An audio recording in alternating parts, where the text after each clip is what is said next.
I know you're very busy. You're all over the place. Yeah. You are going to Iowa tomorrow.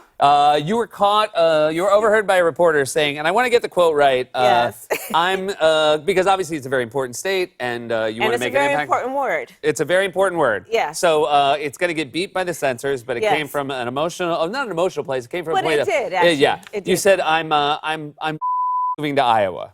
So let me tell you. So I serve on many committees, including the Senate Judiciary Committee. And one of my pals on the Senate Judiciary Committee is Mazie Hirono, who is the senator from Hawaii. She is this will get beeped to, a badass. Yeah. She is so amazing.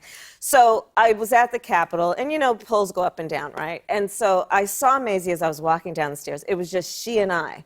Or so I thought. And so I see Mazie. She gives me a hug. Kamala, how are you doing? I'm like, Mazie, I'm moving to Iowa. Yeah. At which point, it turns out there was a journalist hiding behind a column. Yeah.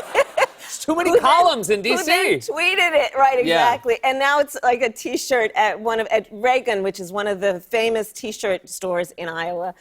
And there you are. But it's very important. You were lucky, though, which I think you would even appreciate, that you put the word in question in the right place. Yes, exactly. Because if you slide it over even one, and if you say, I'm moving to Iowa, goodbye. It would have been a disaster. Yeah, so you said it right. Yes. It was the enthusiasm. And that's how I felt. Yeah, I really love being in Iowa. I have to tell you, I really do. It's just, you know, listen, people they show up at events. They are serious about love of country. They are going to eyeball you. They want to know, are you going to talk, you know, in a way that is relevant?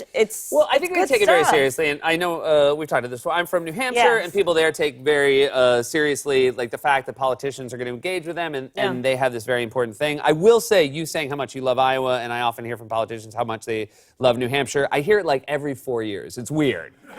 And then there's like a weird like dip, and then you start hearing again how much people really love it. But you know why? Because Iowa, there's something about what I love. This is what I love about it.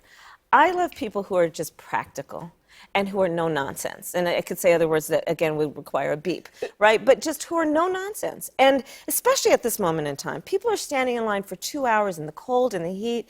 And when they walk in, it's because they want to have a serious conversation about the state of our country, but they're also optimistic enough to be there.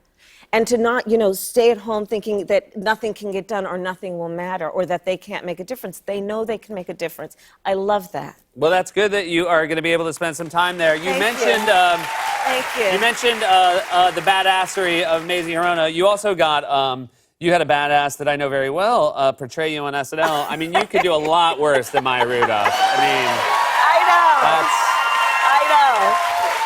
Now, how quickly does that make it to you as that's happening? Are you getting, you must be getting texts in real time. I mean, first of all, I grew up watching Saturday Night Live. Yes. So the thought that anyone would be in any way depicting me on Saturday Night Live was just, I was a bit overwhelmed. But I will tell you that I fully intend to make sure she has a good 8 years of work on SNL. Yeah. Yes. That's good. I will tell you,